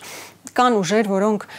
ունեն առաջնորդներ, բայց առաջնորդները չեն երևում, թիմը կա, այստեղ ասում է, եթե ես պետքա չլինեմ, իմ թիմը լինի, ինքը նախընտրում է, որպեսզի այդպես հավաքական իր դեմքով իր առաջնորդությամբ գնալ։ Բայց կրկնում եմ, նախագահ Քոչարյանը շատ լինելով շատ պրագմատիկ մարդ, նաև այդ շեշտադրումն է անում, որ պետք է հասկանալ իրողությունը, այս պահի դրությամբ չկա որևէ այլ անհատ, ում ռեյտինգը լինի, ում շուրջ կոնսոլիդացիան ավելի հավանական է իրականացնել, ավելի էֆեկտիվ է հնարավոր իրականացնել, քան նախագահ Քոչարյանի դեպքում։ Ձեր քաղաքական թիմի առաջնորդը նաև հայտարարում է, որ Նիկոլ Փաշինյանի վերընտրվելու շանսը ձգտում է այս պահին 0-ի։ Այս պնդումը անելու համար նա հողում է անում սոցիոլոգիական հարցումների։ Դուք իբրև պատգամավոր անմիջական շփումներ եք ունենում մարդկանց հետ։ Կխնդրեմ պատմել այդ շփումների ընթացքում ինչ տպավորություն եք ստանում։ Ունեք այս տպավորությունը, նույնն է, համընկնում է այդ հարցումների հետ, թե ուրիշ ինչ-որ տպավորություն։ Այո, ես ինքս տեսնում եմ, որ Նիկոլ Փաշինյանը ժողովրդական սատարում արդեն չունի, եթե ժողովրդական աննախադեպ սատարում ունեցել է 18 թվականին եւ հետո որոշակի սատարում 21 թվականին, այսօր տեսնում ենք, որ ժողովրդական սատարում չունի եւ դա է պատճառը այն ռեպրեսիաների, որ իրականացվում է Նիկոլ Փաշինյանի կողմից։ Եթե մարդ վստահ լիներ, որ մարդիկ գնալու են իրեն ընտրեն, ինչ կարիք կլներ Սրբազաններ կալանավորել, ինչ կարիք կլներ Սամվել Կարապետյան կալանավորել, Արտուր Սարգսյան կալանավորել, տասնյակ քաղբանտարկյալներ ունենար, ինչ կարիք կունենար ինքը քննարկելու մի թեմա, որ ընտրությունների նախաշեմին հնարավոր է չգրանցվեն այն կուսակցությունները, որոնք իրենք պատկերացնում են, որ ինչ որ այլ տեղից ֆինանսավորում ունեն, այլ աջակցություն ունեն, մոտավորապես Մոլդովայի տարբերակով։ Եթե մարդը զգար, որ իրեն իսկապես ժողովուրդը սատարում է, ինքը կարիք չեր ունենա նման ռեպրեսիվ մեխանիզմներ իրականացնելու։ Հիմա այո, ես ինքս տեսնում եմ, որ շատ մեծ դժգոհություն կա այս իշխանություններից, վերընտրվելու հնարավորություն իսկապես շատ ցածր է կամ գրեթե չկա։ Միևնույն ժամանակ միակ պետք է աշխատել են մարդկանց հետ, ովքեր ոչ թե անտարբեր են, այլ որևէ այսպես ակտիվություն չեն ցուցաբերում, այսինքն կարող է եւ չգնան ընտրությունների։ Այս պահին մեր գերխնդիրը պետք է լինի մարդկանց ասել, որ ձեր ձայնի միջոցով է որոշվելու մեր առաջիկա միգուցե տասնամյակների քաղաքականությունը, պետական քաղաքականությունը։ Մենք խնդիր ունենք, որպեսզի մարդիկ գնան ընտրատեղամաս։ Մեր ամենամեծ մարտահրավերը դա է լինելու։ Ինչպես օրինակ Երևանի ընտրություններում մինչև 30% մասնակցություն է եղել, մեր խնդիրը պետք է լինի հնարավորինս բարձր մասնակցելիությունը։ Որքան շատ մարդ մասնակցի ընտրություններին, այնքան ավելի քիչ է լինելու այս իշխանությունների վերընտրվելու հնարավորությունը, ինչը կրկնում եմ, ես էլ իմ բոլոր շփումների ժամանակ տեսնում եմ, որ եթե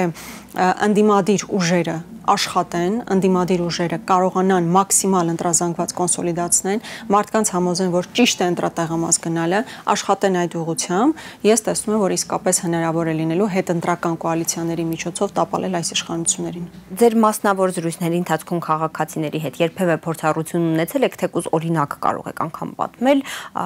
այ մարդկանց իրոք կարողանալ համոզելու, որ այդչափ կարևոր է ընտրատեղամաս գնալը, խոսքս հիասթափված մեկին համոզելու մասին է։ Նախ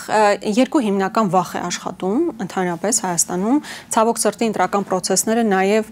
վախի գործոնն է այստեղ չափազանց մեծ, եթե սովորաբար ընտրական process-ներում պետք է շարժիչ ուժը լինի տեսլականը, թե դու հանուն ինչի ես գնում ընտրատեղամաս, հանուն որ ուժի ես քվեարկում, որ քեզ համար ապագայի միջ լինի, ապա այսօր նաև վախի գործոնն է դառել դոմինանտ գործոն, ցավով եմ արձանագրում։ Վախի գործոն արտաքին թշնամուց, այսինքն Նիկոլ Փաշինյանի հայտնի հայտարարությունները, որ եթե ես գնամ, հա, կլինի պատերազմ, մարդիկ ասում են լավ, սրան չենք սիրում, բայց հանկարծ ուրիշին էլ չընտրենք, հանկարծ չփոխվի, նորից պատերազմ չլինի, անկայունություն չլինի եւ այլն, այդ արտաքին վախի գործոնն է, եւ երկրորդը բնականաբար այս ներքին մահակի այն մուրճը, որ ինքը օգտագործում է, չնայած այդպես ֆիգուրատիվ չի, էլ ինքը իսկապես բառից բուն իմաստով մուրճ է դառնում հայ ժողովրդի գլխին։ Փոխանակ այդ մուրճը մուրճ լիներ արտաքին թշնամու գլխին, այնտեղ գնում խեղճացած նստում, գալիս մուրճը վերցնում, ընկնում է ժողովրդի հետևից։ Դուք այսօր տեսեք, ինձ ամենաշատը այս օրերին գրում են հարկային տերորի մասին։ Հարկային տերոր իրականացվում է, մարդկանց կանչում են, հարազատներին կանչում են, հա, որ որևէ կերպ չտեսնենք այս կամ այն քաղաքական ընդդիմադիր քաղաքական գործչի հետ խոսելիս, հանդիպումներին մասնակցելիս եւ այլն։ Ես տեսնում եմ, որ այդ վախի գործոնը էականորեն կա, մեկ այլ գործոն կա, որ մենք պետքա դա եւս հաղթահարենք, այն է, որ շատ-շատերը ասում են, դե լավ, ի՞նչ է փոխվելու։ Այնտեղ բոլորը վերևներում որոշել են Պուտինը, Տրամպը, Սի Ցզինպինը, հա, այնտեղ կգնան կխոսան, Տրամպ վերջում ինչ որ մի բան կորոշեն, մեզ կհրամցնեն, մենք ինչ կարևոր ենք, որ այստեղ ես ուզում եմ ասել իհարկե Հայաստանի Հանրապետության քաղաքացու, յուրաքանչյուր քաղաքացու ձայնից եւ դիրքորոշումից է կախված, թե մեզ հետ վաղը ինչա լինելու։ Մենք մնալու ենք հայ ժողովուրդ մեր ինքնությամբ, թե մեզ այսպես ոտատակ են տալու մեր այն հարևանները, այն հակառակորդները, որ ովքեր չեն ուզում,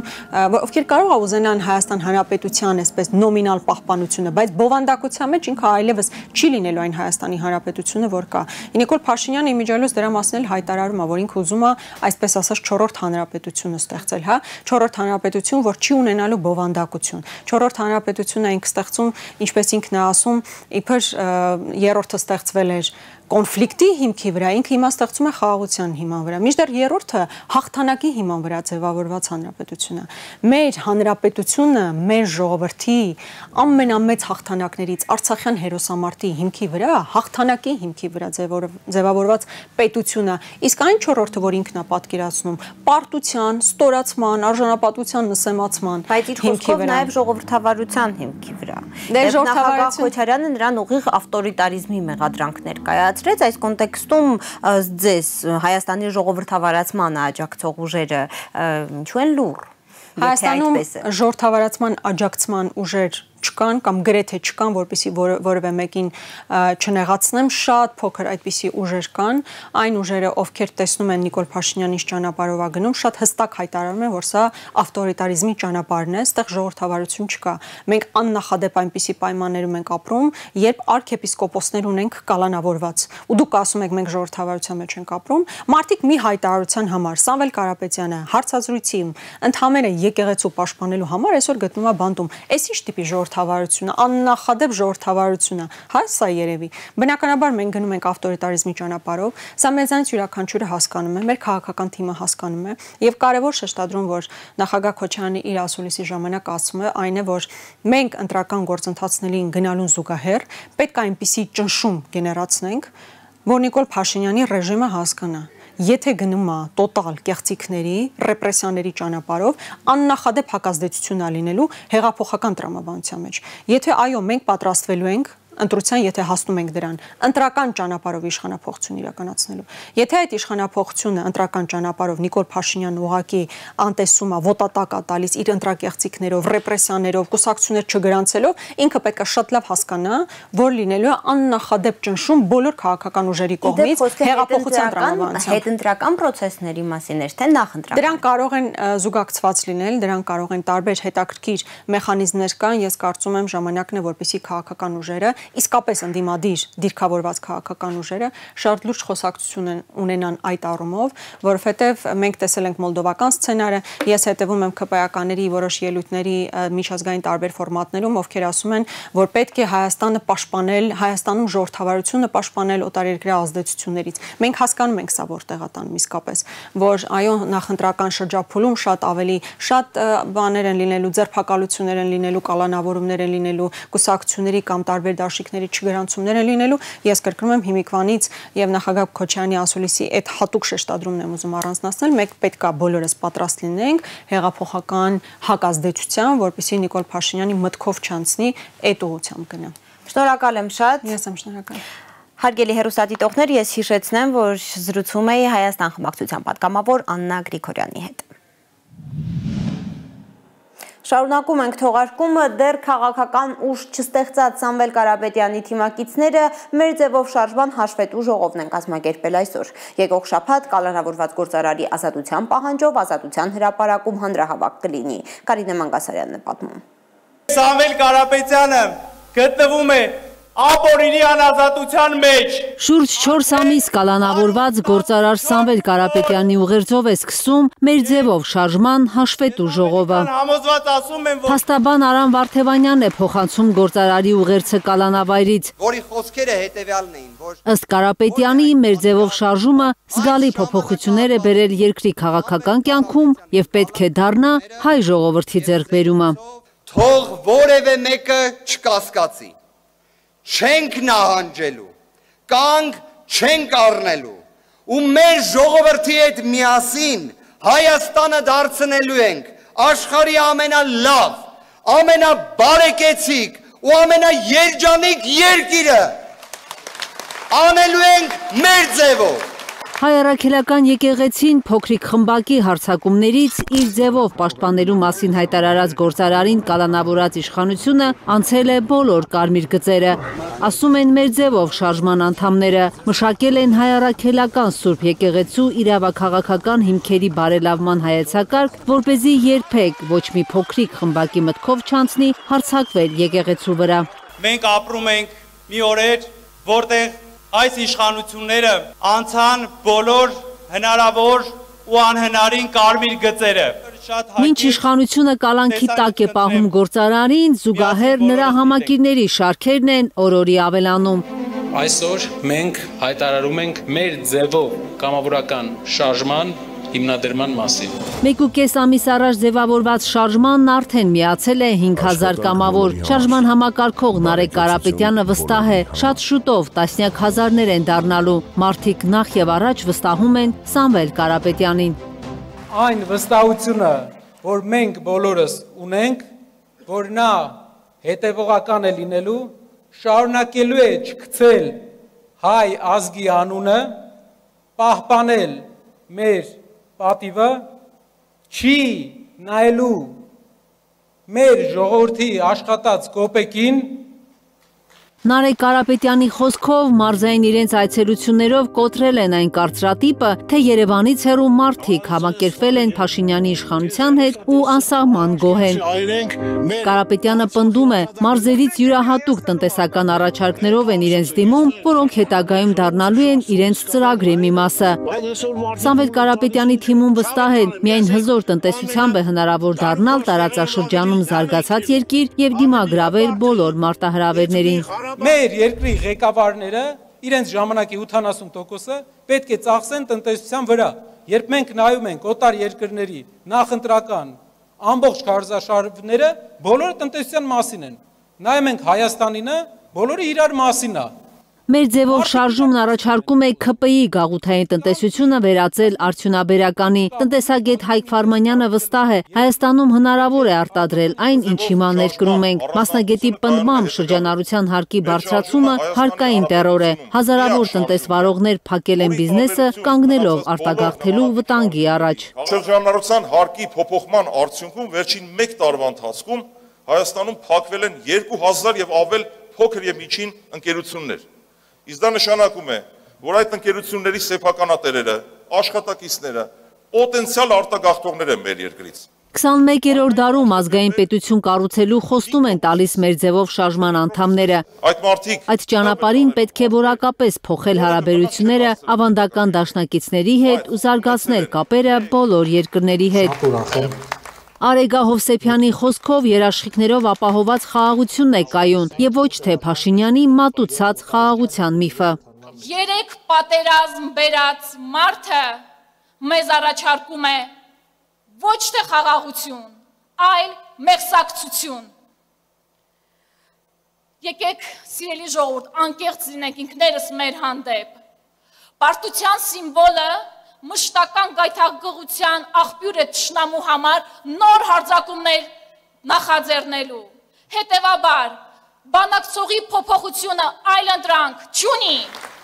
Ալիևի հետ բանակցողը ըստ հավաքվածների կալանավորում է իր բոլոր մրցակիցներին, որպեսզի վերընտրվի ու շարունակի բավարարել թուրք-ադրբեջանական պահանջները։ Հաջորդ շաբաթ Սամվել Կարապետյանի ազատության պահանջով հաջորդ շաբաթ Ազատության հրապարակում հանրահավաք է անելու մեր ձևով շարժումը։ Գնում ենք պահանջելու ազատություն, գնում ենք պահանջելու արդարություն։ Կարնե Մանգասարյան, Առաքել Օհանյան, Հայլուր։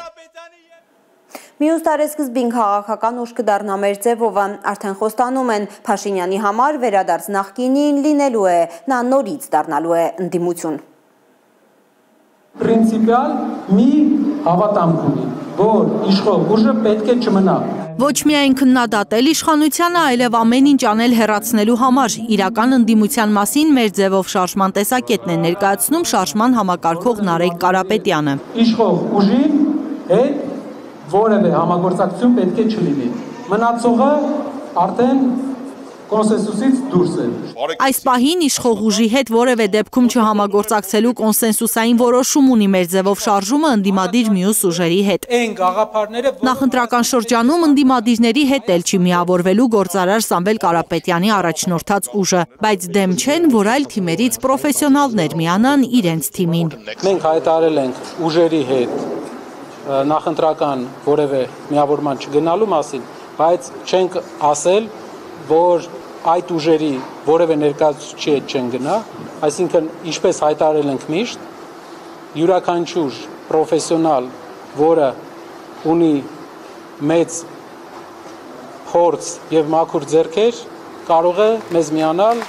Իսկ ինչ կլինի, եթե ընտրություններից հետո խորհրդարանում մեծամասնություն լինի իշխանությունը։ Մեր ձևով շարժումը կհամագործակցի երկրորդ եւ երրորդ նախագահների առաջնորդած ուժերի հետ։ Յուրաքանչյուր ընդդիմության համար հիմնական հարցը, արմատական հարց է, որպեսզի ընդդիմադիր բոլոր գործիչները ոչ մի ձև չհամագործակցեն իշխանության հետ։ Անելու ենք ամեն ինչ, որ քաղաքացիական պայմանագիր կուսակցությունը արդեն երկրորդ անգամ դառնա ընդդիմություն։ Ինձ թվում է նա ավելի լավ ընդդիմություն է, քան իշխանություն։ Ով կլինի շարժման վարչապետի թեկնածուն, կհայտարարեն քաղաքական ուժի ստեղծման ժամանակ, հաջորդ տարվա սկզբին։ Թեկնածուն կլինի ընդունելի եւ բոլորը կհավանեն։ Վերջին ամիսներին շարժմանը հազարավոր մարդիկ են միացել մարզային այցերի շնորհիվ։ Նկատել են մարզերի բնակիչներին այլևս չի գոհացնում իրենց խոսքով միայն կոմենտ գրող ու ասֆալտ փռող իշխանությունը։ Պատրաստ են Երևան գալ, հաջորդ շաբաթ սպասվող հանրահավաքին մասնակցելով իրենց աջակցությունը ցույց տալ նոր ուժին։ Մենք հավաքելու ենք այնպիսի աջակցություն մեր հասարակության կողմից, որը պարզ կդարձնի մեր հասարակությանը, որ ով է լինելու ընդդիմության հիմնական գործոնը։ Լիլիթ Խալաթյան, Արաքել Օհանյան, Արմեն Ապրեսյան, Հայլուր։ Ձիձեռնակաբերդի հուշահամալիրի վերականգնումը շարունակում է կրքեր բորբոքել, այս անգամ ճարտարապետների մեջ է բանավեճը։ Հուշահամալիրի համահեղինակ Արթուր Թարխանյանի դուստրը ահազանգում է աստիճանների կոտրման մասին, բողոքում հիմնանորոգման տեմպից, խրամատ անվանում 4 մետր խորությամբ փոսը, որ պետք է փորվի հուշահամալիրի տարածքում։ Ճարտարապետ Սաշուր Քալաշյանը վստահեցնում է, թե փոսը անձրևաջրերի հարցը լուծելու, համալիրը փրկելու միակ տարբերակն է։ Ցեղասպանության հուշարձանի թեքված սյուների բույթերի վրայից բազալտեշերտն են հեռացնում, արդեն 3 ամիս է, դեռ քանդում ու քանդում են պատերը։ Անմար կրակի մոտ տանող 12 աստիճաններից 4-ն են քանդել։ Ինչու են հսկա քարերը կտոր արել, չի հասկանում ցեղասպանության հուշահամալիրի համահեղինակ ճարտարապետ Արթուր Թարխանյանի դուստրը։ Ներձուլված էին հիմքի հետ։ Ինչի եք պոկում այդ քարերը։ Անահիտ Թարխանյանը համոզված է, նորոգումը սկսելուց առաջ ճիշտ ուսումնասիրություն անելու դեպքում հնարավոր էր պարզել, թե ինչու են աղակալում, թրջվում մույթերը, կարիք չկար քանդել դրանք։ Հետազոտություններ կան, որոնք որ թույլ են տալիս առանց շենքը վնասելու, առանց շենքի քարերը շարժելու, հասկանալ ինչ է կատարվում քարից այն կողմ։ Եվ ինձ համար ծիծաղելի է, մենք քարը մոտ 30 սանտիմետր պոկում ենք, մնացորդը քարի մնում է երկաթ բետոնի մույթի միջուկի մեջ, որ հետո նորից մի հատ բերենք բարակ սալ եւ անենք աբլիցովկա երեսապատում։ Հետազոտությունն արել են Արթուր Թարխանյան կենտրոնի ճարտարապետները, բայց իրենց ոչ ոք չի դիմել, խորհուրդ չի հարցրել, ասում է Թարխանյանը։ Այսպիսի գործերը չեն արվում մեկ անձով։ Ճարտարապետին անհանգստացնում է, որ քանդածով չեն բավարարվելու։ Ինքը Ծիծեռնակաբերդում տարվող աշխատանքներն անվանում է վերակառուցում, անհանգստանում, որ դեռ 4 մետր խորությամբ, 3 մետր լայնությամբ փոս են փորելու հուշահամալիրի շուրջը։ Նորից է կրկնում, մեկ մարդու գործ չէ սա։ ԳՍՄ-ից պիտի այդ նախագծի գաղափարի շուրջը մի մեծ թիմ հավաքեր, նախագծողների, հետազոտողների, կոնստրուկտորների, որոնք որ ամբողջը սկզբից գնային ուսումնասիրեին, փաստերով, տարբեր տեսակի դիտարկումներով։ 10 անգամ բացատրել եմ, մի անգամ էլ ասել։ Ցեղասպանության հուշակոթողի համահեղինակ Սաշուր Քալաշյանը, որ հերքում է աշխատանքային խումբը լքելու մասին լուրերը, բացատրում է 4 մետր խորությամբ փոսը, որը Անահիտ Թարխանյանը խրամատ է անվանում, փորելու են մույթերի հիմքերին հասնելու համար։ Հենց այնտեղ է թաքնված խնդիրը։ Անձրևաջրերը ճաքած պատերի արանքով լցվում են թեքվածությունների տակ, փլուզման վտանգ ստեղծում, իսկ փոսի լայնությունը ոչ թե 3, այլ 1.5 մետր է լինելու։ Քանի որ նրա հատակը ցավը չէ, դուք աշյաներով իջնում եք ներքև, չէ։ Գերնի տակի ջրի համար, նման մեջքի ջրի համար։ Մի մետր լայնություն, կարող մետր ու կես ունեն անգիշ եմ իշում։ Կարգ բերի մույթերի ներքին շարքերի, ոչ թե արդեն բերել է։ Դες են շարունակվի, քաները ուղղակի կվերան։ Անահիտ Թարխանյանին անհանգստացնում է նաև այն, որ Քալաշյանն ընդամենը վերանորոգվող հուշարձանի նախագծողն է, իսկ աշխատանքները ղեկավարում է մի անփորձ երիտասարդ։ Ճարտարապետ, որը չունի փորձ, վերանորոգման, որը չունի փորձ ինքնուրույն աշխատելու, ինքը երբեք չի եղել նախագծի գլխավոր ճարտարապետ։ Սաշուր Քալաշյանը չի հերքում, ինքը արհեստանոցի ղեկավարն է, իսկ գլխավոր ճարտարապետերի Կոհանյանը ըստ նրա փորձառու է։ Այս պահին Ծիծեռնակաբերդում գնում են կանոնավոր կարգով հիմնանորոգման աշխատանքների կատարման ընթացքները։ Նորմալ այնպես ինչպես մենք ժամանակին մշակել ենք 70 տարի անց 100 տարվա կյանք ենք ուզում տալ Ծիծեռնակաբերդին, ասում է Սաշուր Քալաշյանը, բայց դրա համար հիմա ստիպված են քանդել բազալտեշերտը։ Ամեն ինչ կարող քանդվի այնտեղ, իսկ ո՞ր ասես որ չպետք է քանդվի։ Շաները քանդելու ենք էլի ջրամեկուսացման հետ է կապված, որտեղ այդ աշյանների տակից ջուրը թափանցում է մույթերի տակը։ Նորից է ցրում մտահոգությունները, թե 2026 թվականի ապրիլի 24-ին հնարավոր չի լինելու մոտենալ անմար կրակին։ Այսօրվա քանդածը մինչև հաջորդ ապրիլ կկառուցեն ու միայն ապրիլի 24-ից հետո կսկսեն մյուսները քանդել։ Աննա Գյուլնազարյան, Միլենա Պողոսյան, Նորայր Հակոբյան, Հայլուրի համար։ Միջազգային օրակարգի թոփ թեմաներին անցնենք ռուսական անօթաչուների գրոհների հետևանքով Չեռնիգովում զոհվել է 2 մարդ, 4-ը վիրավորվել են։ Ըստ ուկրաինական կողմի հարվածը հասցվել է էներգետիկ ընկերության մեքենայի, մեկ աշխատակից մահացել է տեղում, մյուսի հիվանդանոցում։ Հրդեհներ են բռնկվել Նիժինի շրջանում, վնասվել են ռազմավարական օբյեկտներ ու Նովգորոդ-Սիվերսկի քաղաքի վարչական շենքը։ Դրոնների հարձակումից մեկ տուժածել Օդեսայում կա, քաղաքի որոշ շրջաններ գիշերվանից հոսանքազրկված են, իսկ Կիևում ուրբաթ է վերականգնվել ռուսական զանգվածային ավիահարվածի հետևանքով հոսանքազրկված ավելի քան 800,000 բաժանորդների լույսը։ Այսօր առավոտյան վերսկսվել է նաև տրամվայների ու տրոլեյբուսների երթևեկությունը։ Զելենսկին ի դեպ հայտնել է, որ այսօր արդյունավետ զրույց է ունեցել Թրամփի հետ, քննարկել Ուկրաինայի օդային պաշտպանությունը ամրապնդելու հնարավորությունը։ Միացյալ Նահանգների առաջին տիկինը հայտարարել է, թե պատերազմի ընթացքում Ռուսաստան տեղափոխված ուկրաինացի 8 երեխաներ վերջին 24 ժամում վերադարձվել են Վլադիմիր Պուտինի հետ բանակցությունների արդյունքում։ Մելանիա Թրամփի պնդման Պուտինը պատասխանել է իր նամակին, որն ինքը ամուսնու Դոնալդ Թրամփի միջոցով էր ուղարկել ու հայտնել Դաշնության նախագահին Ուկրաինայում եւ Ռուսաստանում երեխաների սոսկալի վիճակի մասին։ Ըստ Միացյալ Նահանգների առաջին տիկնոջ, Ռուսաստանի նախագահը գրավոր է պատասխանել համագործակցության պատրաստակամությամբ։ Կիևը պնդում է, որ ռուս-ուկրաինական պատերազմի ընթացքում հազարավոր ուկրաինացի երեխաներ են ապօրինաբար տեղափոխվել Ռուսաստան։ Դա է Պուտինին վերագրված այն հանցանքը, որի համար 2023 թվականին միջազգային քրեական դատարանը նրան ձերբակալելու օրդեր է տվել։ Մոսկվան հերքում է մեղադրանքները, հայտարարելով, թե երեխաներին տարհանել է նրանց անվտանգությունը ապահովելու համար։ Գազան կվերականգնվի պատանդների ազատարձակման հաջորդ օրը Սպիտակ տանը ճեպած զրույցի ժամանակ վստահեցրել է Միացյալ Նահանգների նախագահը։ Ըստ հոկտեմբերի 10-ի հրադադարի պայմանագրի Համասը պատանդներին պետք է ազատի 72 ժամ անց, ստացվում է երկուշաբթի։ Մոտ 250,000 պաղեստինցիներ արդեն վերադարձել են Գազայի հյուսիսային հատված ու իրենց նախկին կյանքի փշուրներն են միայն գտել, գրեթե հիմնահատակ ավերված է Գազան։ Խան Յունիսը Գազայի հարավի սիրտը դարձել է 2 տարվա պատերազմի մռայլ խորհրդանիշը։ Երբեմնի ծաղկուն քաղաքից միայն ավերակներ են մնացել։ 2 տարի արյունալի պատերազմի թատերաբեմ էր Խան Յունիսը։ Այս տղամարդու թիկունքում իր տան փլատակներն են։ Իսրայելական ռումբերը հողին են հավասարեցրել Մոհամեդի նույնիսկ հիշողությունները։ Ոչ մի բան չկա, նույնիսկ մեր լուսանկարներն ու հիշողություններն են անհետացել։ Այս ողբերգությունն ամեն ինչ խլել է մեզնից, ամենացավալին մեր հարազատներին։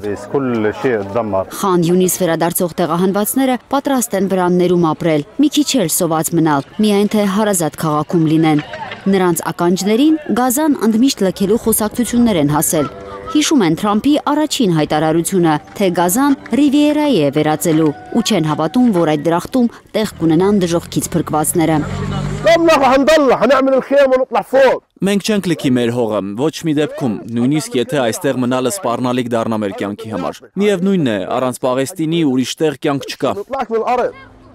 Խան Յունիս վերադարձած տեղահանվածներից ավելի քան 10,000-ը անտուն է։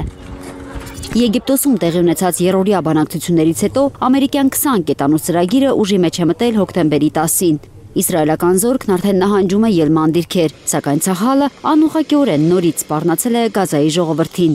Իսրայելի պաշտպանության բանակը Գազայի բնակիչներին զգուշացրել է խուսափել Իսրայելի կողմից վերահսկվող տարածքներից։